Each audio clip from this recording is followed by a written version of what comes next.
persiapan semuanya cukup sibuk di Mesir karena di Mesir itu saya mengurusi visa pelajar. Karena tahun ini insya Allah saya akan mulai kuliah, kemudian untuk anak-anak mereka tes di 5 sekolah. Karena kan kita nggak tahu mana yang diterima gitu ya, jadi kita tes di 5 sekolah, anak-anak tes bahasa Arab, bahasa Inggris, tes Quran. Setiap hari tuh berkeliling ke berbagai macam sekolah, tes, kemudian keliling melihat tempat-tempat les mereka nantinya seperti apa gitu.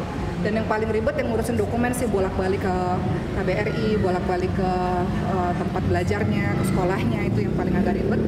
Kemudian persiapan untuk tempat tinggal kita seperti apa, kemudian siapa nanti bantuin di sana. Jadi memang selama sebulan kemarin persiapan untuk betul-betul pindah di September nanti.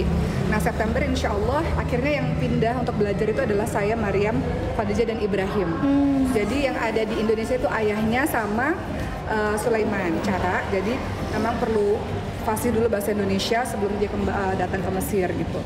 Dan kenapa saya memutuskan 2024 ini akhirnya betul-betul melanjutkan sekolah di sana, karena saya merasa bahwa ini waktu yang tepat. Sulaiman juga dalam keadaan yang sangat baik, alhamdulillah.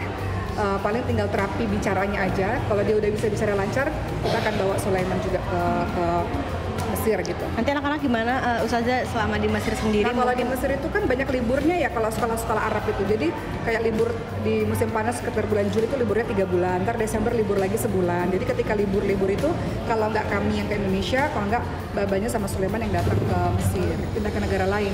Dan bagi saya ngerasa insya Allah aman ninggalin Sulaiman karena Sulaiman dalam keadaan yang sehat, alhamdulillah. Dia hanya tinggal terapi bicara aja gitu. Jadi ada bapaknya juga, ada beberapa pengasuh juga yang akan menjaga Sulaiman, dan kita semua udah bagi tugas bahwa Sulaiman sudah tahu kapan harus ke rumah sakitnya, jadwal rutinnya gitu ya. Kemudian sekolah Sulaiman sebenarnya padat sih, dia sekolah, kemudian dia terapinya banyak banget gitu.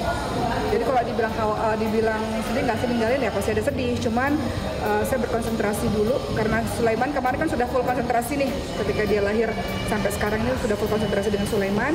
Sulaiman sudah dalam keadaan baik. Sekarang saya konsentrasi kepada pendidikan kakak-kakaknya dulu. Kami ketika berada di Mesir, kita kan ada pesantren di Indonesia.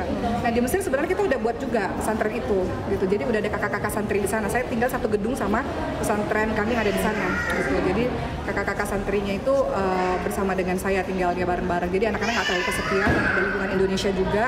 Jadi mereka ngerasa alhamdulillah biaya nggak terlalu tinggi ya. Lebih tinggi di Indo malah dibandingkan dengan di Mesir. Jadi insya Allah mudah-mudahan bisa melanjutkan hidup di sana. Iya, jadi insya Allah kalau Allah berikan rezeki, mudah-mudahan bisa beli flat ya. Cuma kan sekarang lagi mengumpulkan rezekinya dulu. Jadi sekarang masih nyewa. Kita nyewa dulu, karena kan ini baru banget pindah nih, masih nyewa dulu. Jadi satu gedung sama teman-teman di pesantren.